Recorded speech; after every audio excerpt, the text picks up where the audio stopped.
तो चलिए आज की इस दिलचस्प चर्चा में सीधे गोता लगाते हैं।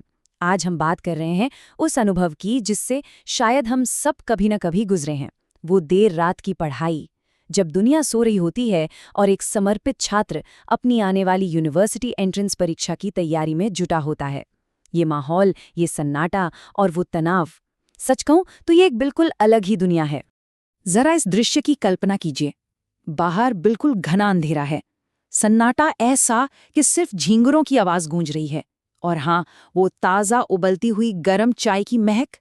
जब घर के बाकी लोग गहरी नींद में होते हैं ना, तो ये बिल्कुल किसी स्टूडियो जिबली की फिल्म जैसा शांत और जादुई माहौल बन जाता है।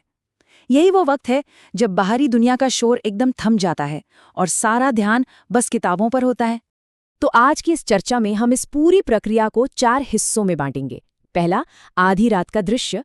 दूसरा, कैलकुलस को चरण दर चरण समझना। तीसरा, एल्जेब्रा और ज्योमेट्री को सरल बनाना। और आखिर में वो जरूरी समर्थन और अंतिम प्रयास। चलिए सबसे पहले बात करते हैं हमारे पहले भाग की, आधी रात का वो खास दृश्य जो इस पूरे मेहनत की नींव रखता है। आपको पता है, हमारा ध्यान केंद्रित करने में हमारे आसपास का माहौल बहुत बड़ा रोल प्ले करता है। वो बाहर का घना अंधेरा, दीवार घड़ी की वो लगातार टिक टिक, धीरे से किताब के पन्नों के पलटने की आवाज और बीच बीच में चाय की चुस्कियां, ये सब मिलकर ना एक परफेक्ट स्टडी एनवायरनमेंट बनाते हैं।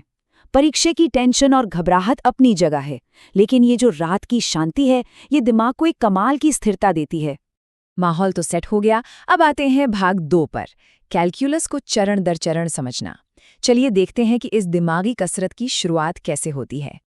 अब यहाँ एक बहुत ही दिलचस्प चीज सामने आती है। आधी रात की उस भयंकर थकान को मात देने के लिए आखिर किस चीज का इस्तेमाल हो रहा है? Chain rule. जी हाँ, कैलकुलस का वो शक्तिशाली फॉर्मूला जो किसी फंक्शन के डेरिवेटिव को निकालने के बाद जटिल समीकरणों को हल करने के काम आता है। जब दिमाग एकदम थक चुका हो, तब ऐसे एकदम स्पष्ट और सटीक नियम बहुत काम आते हैं। कैलकुलस का नाम सुनते ही डर लगता है ना, लेकिन इसे हल करने का एक बहुत ही व्यवस्थित तरीका है। सबसे पहले चरण में बस साइन फंक्शन का डेरिवेटिव निकालिए, जिससे आपको मिलेगा कोसाइन। फिर दूसरे चरण में वही चेन रूल लगा दीजिए, और आखिर में तीसरे चरण में y प्राइम के लिए हल निकाल लीजिए। बस जब इतनी बड़ी समस्या को ऐसे छोटे छोटे हिस्सों में बांट दिया जाता है, तो सबसे मुश्किल सवाल भी अचानक से आसान लगने लगता है। और यही बात इस विचार को इतना खास बनाती है। एक बार में सिर्फ एक समीकरण पर ध्यान देना ही हार न मानने का रहस्य है। ये माइंडसेट सच में बहुत महत्वपूर्ण है। अगर पूरा सिलेबस एक साथ देखा जाए तो पक्का घबराहट होगी, लेकिन अगर जानकारी को छोटे छोटे टुकड़ों में बांट लें, सिर्फ अगले कदम पर फोकस करें, तो वो जो आधी रात वाला ब्रेकडाउन होता है ना, उससे बचा जा सकता है।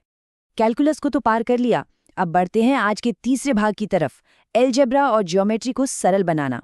देखते हैं रात के इस प्रहर में इनका सामना कैसे होता है। जरा इस टाइमलाइन पर गौर कीजिए, ये एकदम सटीक रूटीन है। रात 10 बजे दिन वाले क्लास नोट्स का रिवीजन, 10:30 बजे समान पदों या लाइक टर्म्स को एक साथ मिलाना, फिर 11 बजते बजते उस मुश्किल समीकरण को थोड़ा आसान बनाना, और 11:30 पर वो फाइनल डिवीजन या विभाजन हल करना। सच कहूं तो अनुशासन का इससे बेहतरीन उदाहरण और क्या हो सकता है। और फिर आता है ये दिलचस्प पल, एक इतना बड़ा और उलझा हुआ समीकरण जो अंततः बस एक छोटे से रूप में सिमट कर रह गया।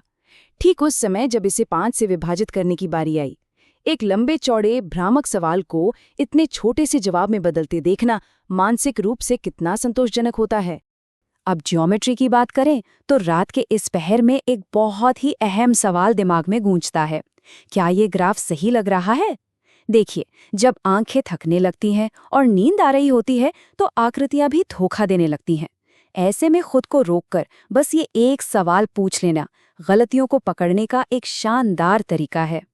अक्सर ऐसा होता है कि थकान की वजह से किसी साधारण सी ज्योमेट्री प्रॉब्लम पर भी ज़रूरत से ज़्यादा सोचा जाने लगता है, ओवरथिंकिंग होने लगती है।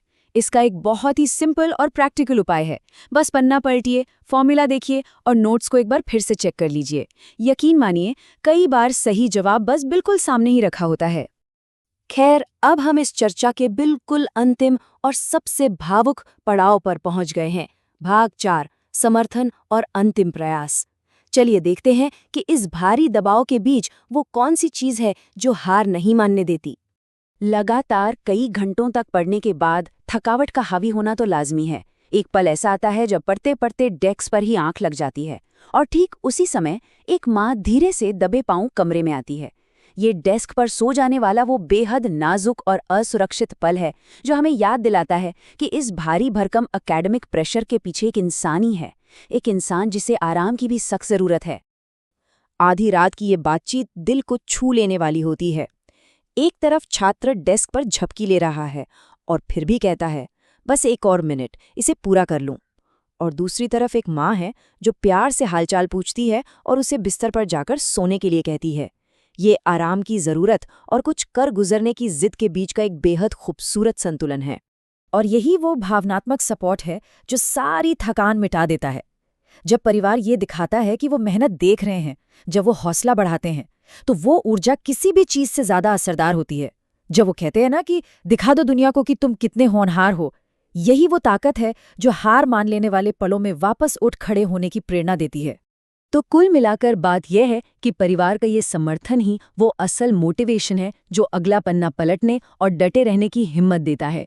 ये कोई अकेले लड़ी जाने वाली जंग नहीं है, ये एक साझा सफ़र है जो इस यूनिवर्सिटी एंट्रेंस परीक्षा को पास करने के संकल्प को और भी ज़्यादा मजबूत बना देता है।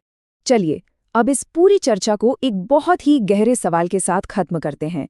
जरा सोचिए, आज के इन समर्पित छात्रों के लिए ऐसा कौन सा विषय है जो आधी रात तक उनके कमरे की लाइट जलवाए रखता है?